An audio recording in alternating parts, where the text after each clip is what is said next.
What do you think the most crucial issues facing Canadians today are? I think, like in much of the Western world, it's the erosion of Canada's democracy that I fear very much. I'm seeing unprecedented erosion, whether it's by way of censorship. We have 2 or 3 pieces of legislation in Canada seeking to abridge freedom of speech.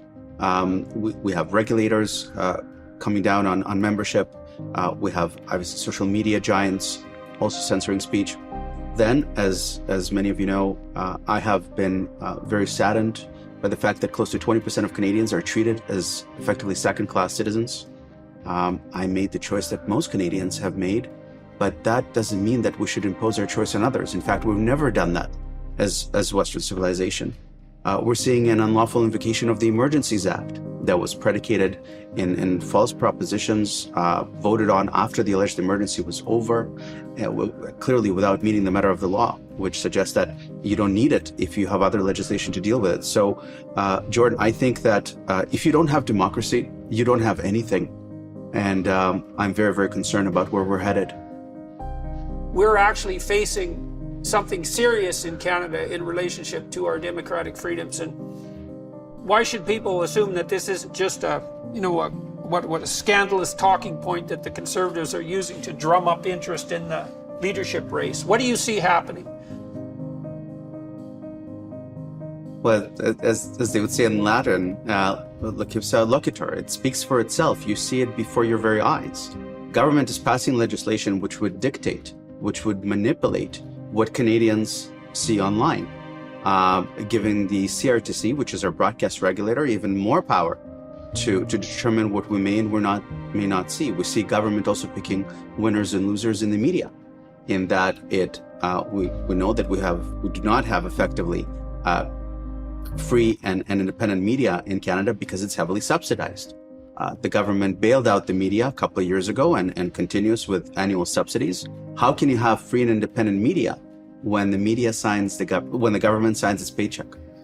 The Canadian federal government subsidizes the CBC to the tune of between $1.2 and $1.5 billion a year for a shrinking market of virtually no viewers, and then seems to also, in some sense, collude with the CBC to produce news pieces that are in keeping with government legislation, and then to refer to those pieces of legislation for proof that the legislation being covered was actually necessary to begin with. And then there's this broader pattern of subsidizing media in general. And to me, this is reminiscent of what's technically termed fascism: government, media, corporation colluding together to produce a kind of monolith.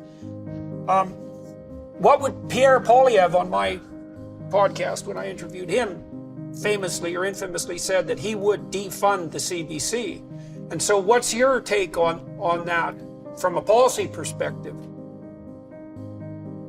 Free and independent media is one of the most important checks and balances we have in our democracy, because it is in fact vested with the responsibility to put a check on government, something we're simply not seeing in Canada, which I think in large part resulted in the catastrophe that I've alleged has transpired over the last 2 years. Yeah, well, we have the continual suspension of Parliament in Canada, which is a catastrophe that's now being extended essentially another year in an absolutely unprecedented and unwarranted move. And so the possibility for genuine opposition to the Trudeau government's policies has been dramatically reduced on the parliamentary front. And now we have this situation where the press, and even the CBC in years past, was at least under some circumstances, an effective critic of governmental policies, both federal and provincial, and also saw that as their sacred duty, let's say. That seems to have gone entirely by the wayside. And so that means Canadians are in a position, I saw this with the truckers' convoy, when Trudeau called them misogynists and bigots, and that they were attempting in some sense to foment a coup. My sense was that Canadians had a really hard option in front of them, which was to either decide that their Prime Minister was a complete liar and that the federal government had become untrustworthy as an institution, along with all the legacy media outlets, or that the truckers were reprehensible misogynists and bigots. And many Canadians decided to take the latter stance. But it's not surprising to me because our institutions had been pretty sound for about 150 years. And it's a bitter pill for Canadians to swallow to understand that in some real sense may no longer be the case. You cannot underestimate the role that the media plays in everyday Canadian discourse. You said yourself at the commencement of this interview that Conservatives have difficulty reframing the debate. In fact, Liberals frame the debate very, very well. And so it seems like we're fighting every election on their ground instead of talking about issues that may be important to us.